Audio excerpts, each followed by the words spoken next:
Superior y a la universidad vanguardia y más importante del continente americano.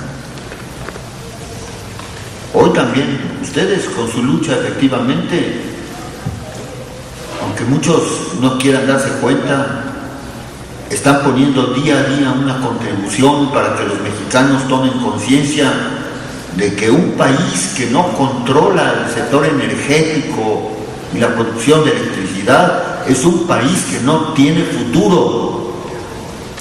Y hemos visto lo que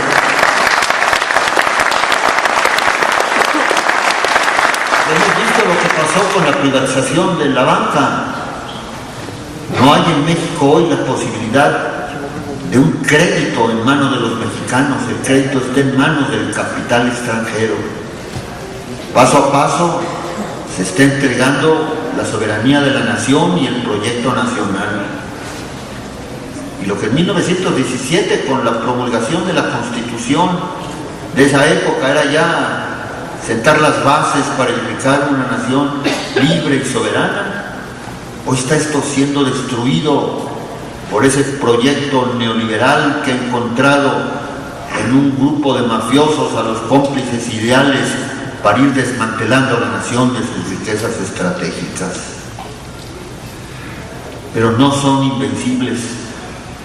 Hace poco en una mesa redonda alguien expresaba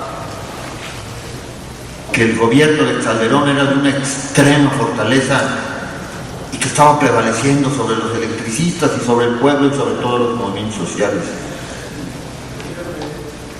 Y que él no estaba de acuerdo, dijo este ponente, con la tesis de que el gobierno de Calderón era un gobierno débil.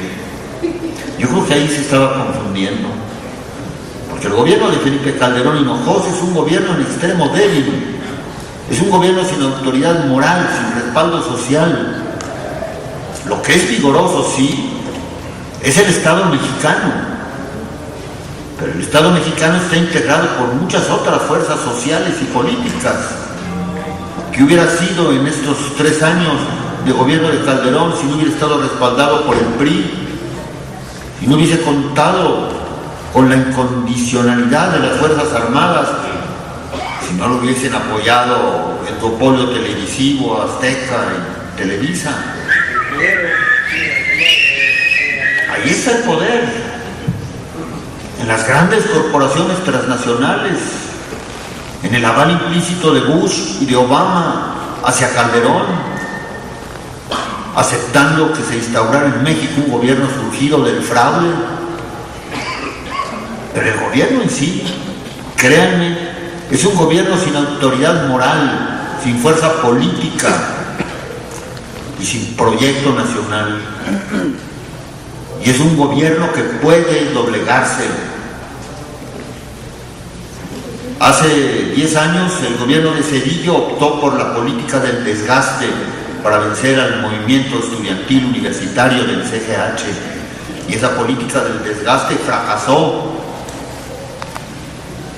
porque el movimiento fue creciendo y fue siendo vigoroso, aún en los momentos en que daba la apariencia de haber decaído, que los movimientos van creciendo. Yo recuerdo como una de las lecciones más sorprendentes que tuve en esos meses, el ver cómo los estudiantes de entonces se forjaban a sí mismos como dirigentes sociales y políticos, poniéndose a estudiar los problemas sociales, educativos, la realidad de la UNAM. Cuando estalló la huelga, la mayor parte de los dirigentes de las escuelas sabían y sentían que se estaba atentando contra un derecho fundamental de ellos, la gratuidad de la educación, pero poco conocían la realidad jurídica de la Universidad Nacional, los problemas pedagógicos.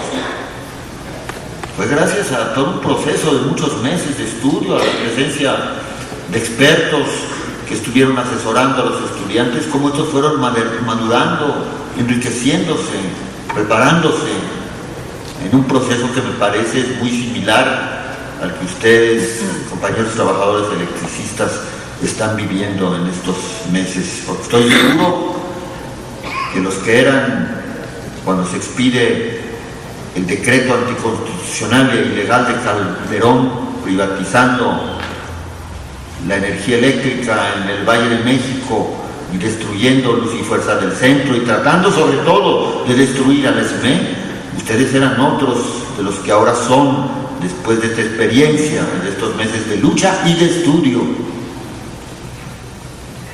En aquellos años de la huelga de la UNAM, en el 99 y en el 2000, algunos decaían y pensaban que estaban aislados y que su lucha era incomprendida por el resto del país.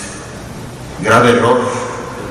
Aunque los medios no den cuenta de ello, la lucha del CGH permeó a la nación, que la fue entendiendo, como la lucha de ustedes ahora. Y en aquel entonces incluso me parece que la realidad de los medios era peor, porque todos los medios masivos de comunicación, escritos y audiovisuales, todos sin excepción, estuvieron en contra del movimiento estudiantil universitario. Y sin embargo, la gente fue entendiendo qué es lo que estaba pasando. El movimiento de entonces, como el de ustedes ahora, es un movimiento en defensa de derechos fundamentales del pueblo. En aquel entonces, el derecho de los mexicanos a tener una educación pública, gratuita y de excelencia. El de ustedes ahora, en defender el derecho de ustedes al trabajo, el derecho de ustedes a tener una empresa pública y a hacer lo que muchos no se atreven a hacer, defender un sector estratégico de la vida económica del país en manos de los mexicanos, en manos de la nación.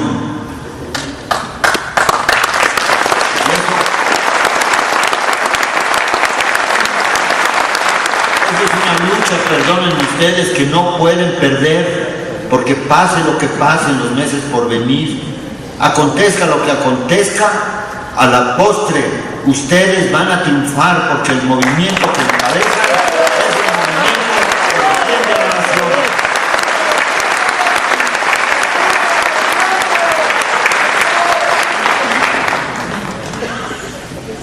En 1999, los estudiantes de la Universidad Nacional Autónoma de México dieron a conocer un pliego petitorio, el cual ya el doctor Hugo Aboites hizo una disección y nos expresó cómo puntos fundamentales fueron motivo del triunfo de los estudiantes.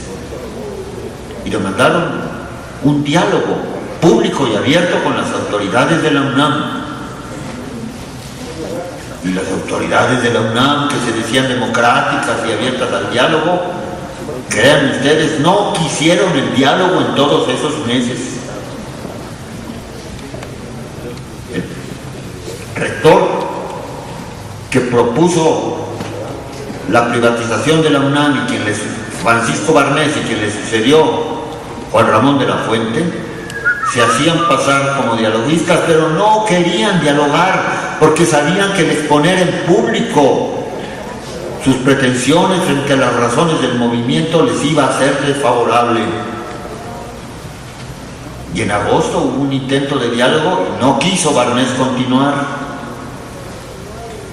Y en noviembre y diciembre, cuando tras largas reuniones en el Palacio de Minería se acordó que se iba a dialogar y las reglas para el diálogo, y creíamos todos que esto iba a ser una realidad, ya con Juan Ramón en la rectoría, que pasó con un argumento absurdo. Al día siguiente, Juan Ramón de la Fuente corrió al abogado general de la UNAM, que había suscrito esa línea del diálogo, y cerró las puertas a todo diálogo, y se fue por la vía de la fuerza, por la vía de la utilización de la entonces recién creada Policía Federal Preventiva, PFP, para tomar las instalaciones universitarias. Y cuando después de ese acto de brutalidad fueron encarcelados cientos de estudiantes, y se reanudaron las actividades docentes en la UNAM, hubo otro intento de diálogo en el auditorio Alfonso Caso de Humanidades, semanas después.